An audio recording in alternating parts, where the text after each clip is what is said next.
மீனா அவங்களுக்கு தெரிஞ்ச ஒரு ஆஃபீஸருடைய மனைவி கிட்ட பேசுகிறாங்க. அவங்க வழியாக முத்துவுக்கு திரும்பவும் அவருடைய கார் கிடைக்கிது. அந்த கார் எடுத்துக்கிட்டு முத்து வீட்டுக்கு வந்துட்டுருக்காரு. வீட்டுக்கு வர வழியில் ஒரு இடத்துல ரோகிணியோட மலேசிய மாமாவை பார்க்குறாரு.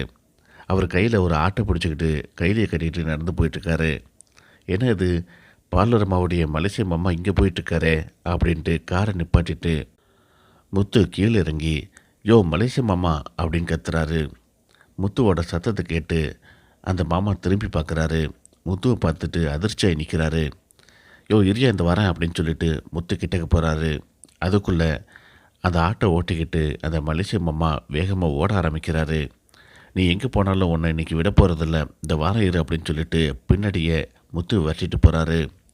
ஒரு கட்டத்தில் ஒரு சந்துக்குள்ளே பூந்து மாமா எஸ்கேப் ஆகுறாரு.